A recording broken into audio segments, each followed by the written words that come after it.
I find this week, when I have been more still and less mind activity than ever before, I have deliberately not read or allowed my mind to go off on long trains of thought. That I am experiencing a numbness, an inert kind of inactivity, but it feels more like dullness than aliveness. The thought comes, I would rather have the highs and lows than this blankness and neutrality. I'm not sure I want a life that is so tranquil. It seems too uneventful and uninteresting. What is the switch that brings in the aliveness, joy, exhilaration, etc.? This seems all yin with no yang.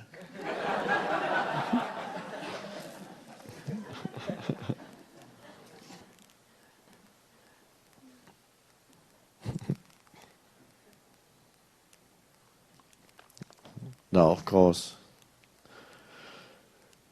life, the manifested life, the world, won't leave you alone anyway, so it will continue to be interesting, because the world will come in and challenge you, and that makes the life of form interesting. The question is, will you lose yourself in that, and it's no longer interesting, it just becomes a burden, it becomes depressing, it becomes a place of fear when you lose yourself in it. But yes, why not have an interesting life in the world of form? You don't have to give that up. Now, presence is not interesting, that's true. That's one. This is not entirely what he says about presence is not quite it yet, we'll see. But one thing is true. Presence is not interesting, because interesting can only apply to the world of forms, where you can look at and say, isn't that interesting? Look at that and look at that. And then you work something out, and the more you work it out, the more interesting it gets. There are many things in this life that are beyond interesting. Nature, if you truly look at it, if you look at nature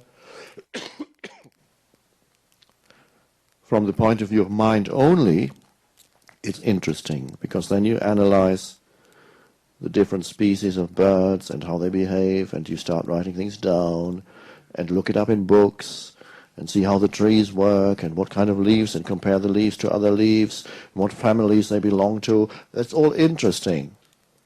If you look at nature from no mind, it suddenly becomes completely uninteresting, but yes, it is alive, sacred, beautiful, but you couldn't call it interesting. If you watch the sunset, and you have a camera and you have measuring devices to see the intensity of the sunlight and little tables and scales where you write it down, then the sunset is interesting.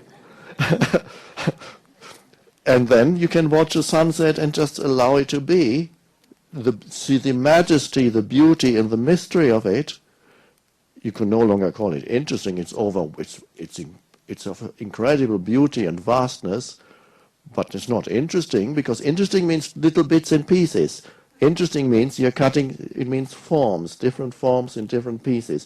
And the more you cut the world into little bits and pieces, the more interesting it becomes. And the more active the mind gets. Isn't that interesting? Let's talk about this. Let's talk about the sunset now. Now, that level has its place for certain things in this manifested life. That level, measuring the sunlight, may be useful for certain purposes. But if that takes over your life, then your whole life becomes reduced to the dimension of interesting, which means it's the dimension of mind that cuts things up, can never see the wholeness of things. And that's a dreadful reduction. So if your job is interesting, and many jobs these days are extremely interesting, then that's what you do, but make sure that the other dimension is present in your life. that which is not interesting, so that you're not trapped in interesting, which is trapped in the mind. So yes, the dimension of presence certainly is not interesting. You're right there. But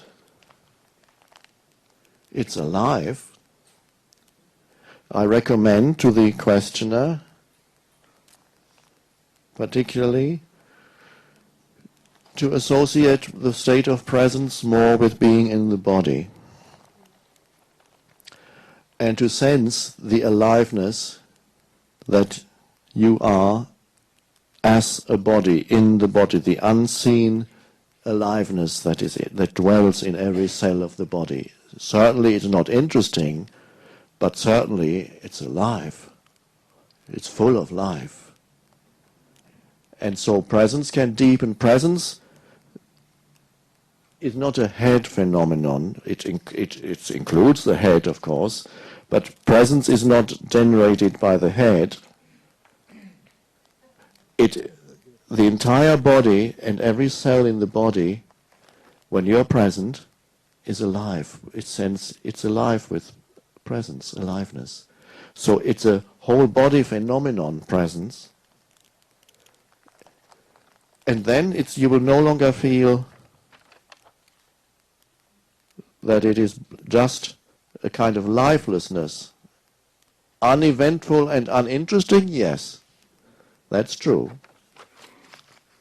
But you have enough interesting in the world. That's not going to leave you as long as you're here. The world will give you lots of interesting things, more than you want. To have an interesting life for too long. So that's guaranteed. But the state of presence, although not interesting, is deeply alive. So go deeper within and realize presence is a whole body phenomenon. And then it's not only that the body feels more alive, the world around you also has an increased aliveness. An increased, I say, for many people who are totally identified with mind, the world that surrounds them is dead, because they reduce the entire reality around them to concepts, mental concepts. And almost nothing gets past the filter of mental concepts in their world. Other human beings, nature, they make everything interesting.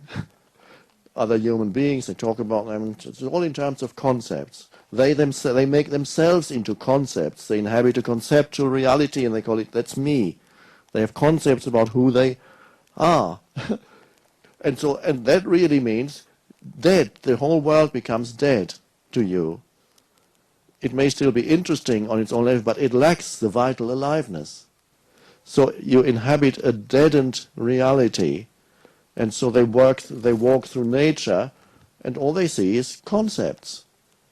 The more knowledgeable they are, the more concepts they carry in the head. Trees, what they are, and how they work, and they know it all. And then what comes after years of living in concepts, life becomes old. Because they're always the same concepts. You cannot experience anything fresh and new anymore because you've been there, done it. Oh, that's another one of those trees. I've seen so many of those, many. Because it's became reduced to a concept. And human beings, I met that kind of person many times. I know exactly what they're like.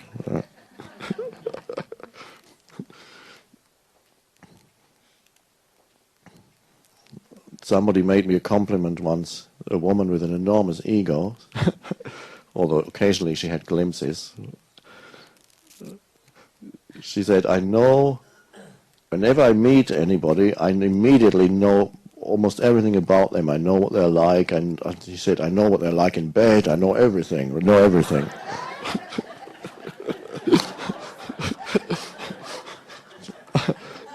She had so much knowledge of people, and on her level it was actually true. She knew she could look through, but all she ever saw was the ego in the people, not beyond that. But often on the level of ego she was often right, and quite often also wrong, because ego projects a lot also. And so it's talking to me, I know them all. And then she looked at me and said, but you, I don't know it all. Can't work you out.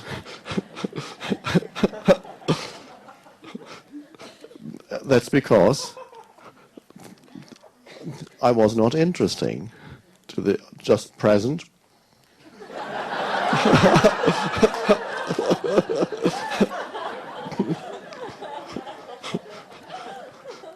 And she often looked at me suspiciously, kind of just trying to catch something that's interesting there, maybe an emotion or a thought, but I experience presence as sometimes intense and sometimes as a peaceful space in the background. So that can vary. It's always the presence is there. Sometimes it obliterates almost the entire world, but in other times it's the background piece. And whenever she came into my field of awareness, I could sense an incredible heightening of presence. The moment she came in, I could feel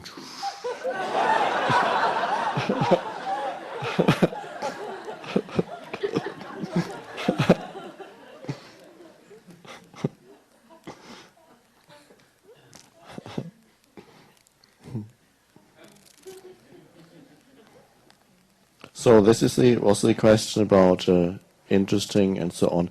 Go into the body and find that, yes, presence is alive, but not interesting. You're right there.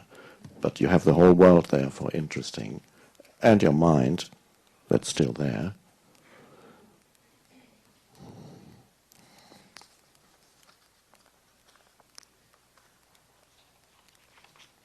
Sometimes it happens that people walk out of talks. Sometimes people come for the wrong reasons or because a friend said, you must come to this talk. It's really interesting. And then they come to a talk, and after 10 minutes they just can't stand it. They have to walk out because they realize it's not interesting at all. It doesn't work on that level. And if they cannot access that in themselves that's beyond interesting, then they can't stand it. It's just too boring.